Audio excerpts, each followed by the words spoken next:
ஐரோப்பா மற்றும் ஆசிய நாடுகளுக்கான விமான சேவைகள் பெருமளவில் குறைக்கப்பட்டுள்ளதாக ஏர் இந்தியா அறிவித்துள்ளது பயணிகளிடையே அதிர்ச்சியை ஏற்படுத்தியுள்ளது.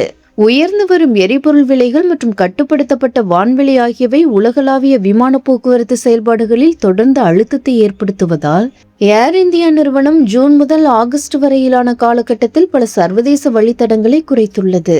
ஏர் இந்தியா நிறுவனத்தின் விமான சேவை குறைப்பு நடவடிக்கை ஐரோப்பா மற்றும் ஆசிய வான்வெளி போக்குவரத்து வலைப்பின்னல்களில் பெரும் தாக்கத்தை ஏற்படுத்தியுள்ளது.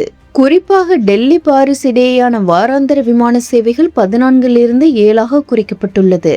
இது தவிர ரோம், சூரிச், வியன்னா, கோபன்ஹேகன் மற்றும் மிலன் ஆகிய முக்கிய ஐரோப்பிய நகரங்களுக்கான விமான சேவைகளும் கணிசமாக குறைக்கப்பட்டுள்ளது. ஆசிய பிராந்தியத்தில் குறிப்பாக சிங்கப்பூர் வழித்தடத்தில் பெரிய அளவிலான மாற்றங்களும் செய்யப்பட்டுள்ளது. டெல்லி சிங்கப்பூர் இடையேயான வாராந்திர சேவைகள் 24 14 மும்பை சிங்கப்பூர் சேவைகள் 14 7 குறைக்கப்பட்டுள்ளது. மேலும் சென்னை சிங்கப்பூர் இடையேயான விமான சேவைகள் ஆகஸ்ட் மாதம் வரை முழுமையாக நிறுத்தி வைக்கப்பட்டுள்ளன. பாங்காக் மற்றும் கோலாலம்பூர் நகரங்களுக்கான சேவைகளும் பெருமளவு குறைக்கப்பட்டுள்ளது.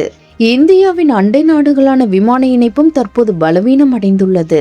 மும்பை டாக்கா இடையேயான விமான சேவைகள் ஆகஸ்ட் மாதம் வரை ரத்து செய்யப்பட்டுள்ளது. இதேபோல் டெல்லி மாலை சேவைகள் நிறுத்தப்பட்டுள்ளன. நேபாளத்தின் காத்மாண்டு மற்றும் இலங்கையின் கொழும்பு நகரங்களுக்கான விமான சேவைகளும் குறைக்கப்பட்டுள்ளது.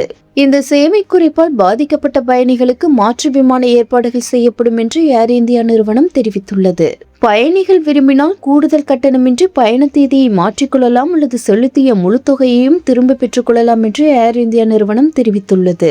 ஜூன், ஜூலை மற்றும் ஆகஸ்ட் மாதங்களில் பயணம் செய்த முன்பதிவு செய்துள்ள பயணிகள் தங்களது விமானத்தின் தற்போதைய நிலையை விமான நிறுவனத்தின் இணையதளம் வழியாக சரிபார்த்துக் கொள்ளுமாறு கேட்டுக் கொள்ளப்படுகின்றனர்.